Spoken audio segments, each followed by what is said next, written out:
I'm Soniya Siva and I'm an entrepreneur based in Toronto.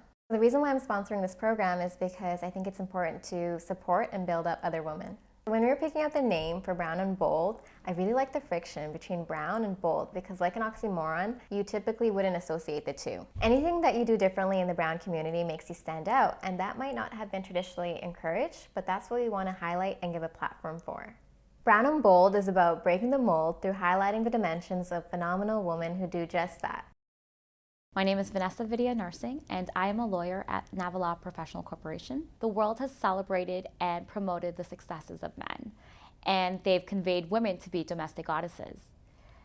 We think that women should be celebrated in a different light, and for that reason, we are sponsoring this 12-part Brown and Bold series so that we can showcase, highlight, and empower that women, particularly our 12 featured ladies, are catalysts, and they are forces to be reckoned with. They continue to empower and inspire women to basically exceed any and all expectations.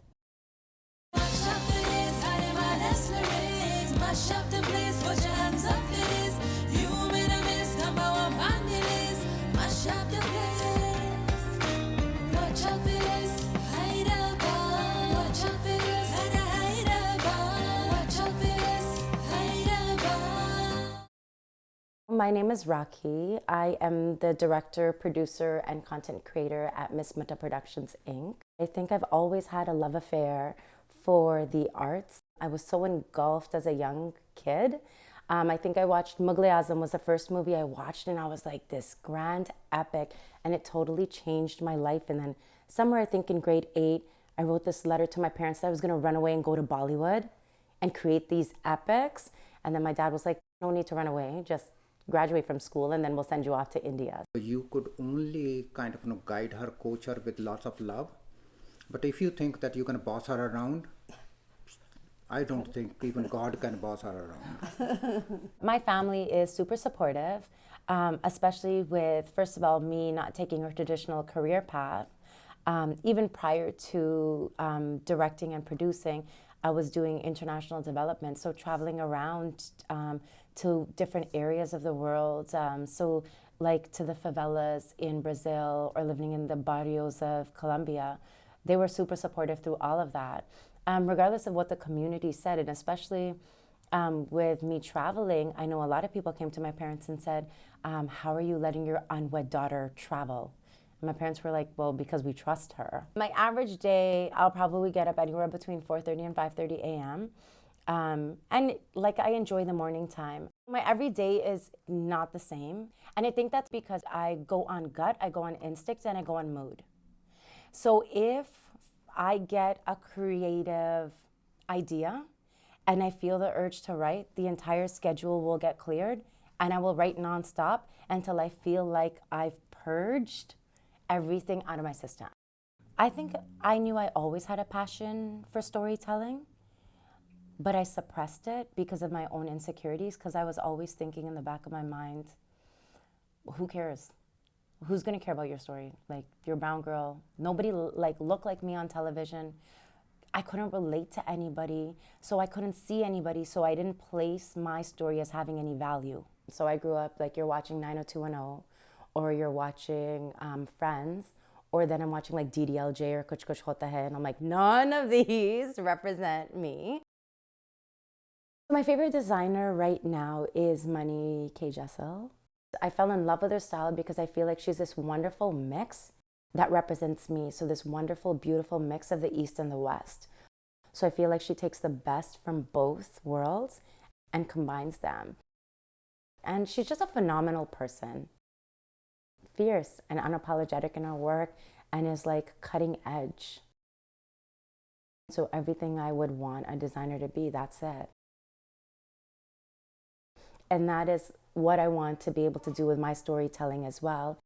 Take from the East and the West, which is who I am, right? Like, I'm not able to separate my Indian roots. My advice to women that are battling with society's expectations of them is to tell society to fuck off. I've been very blessed with like a real sisterhood. And each of my girls provides me with something else. The puzzle wouldn't be complete without any of them. Her co-passion along with being creative. She has that amazing mentorship energy. You can just go talk to her like you're just friends, and then afterwards it's like, okay, it's time to get down into business. No matter what, all the fun she has, she knows her responsibility. She knows her goals are always in mind. I'm out tonight, but tomorrow I gotta wake up and grind. I think the best word to describe Rakhi as a friend would be ride or die. She's that person who you can be with when you want to celebrate your greatest achievement, and the same person that you want to call when you're going through the utmost sadness. So I wouldn't be a director today. I wouldn't be, dreaming in the ways that I was if it wasn't for women like Rax. Just women empowerment, that's what she symbolizes.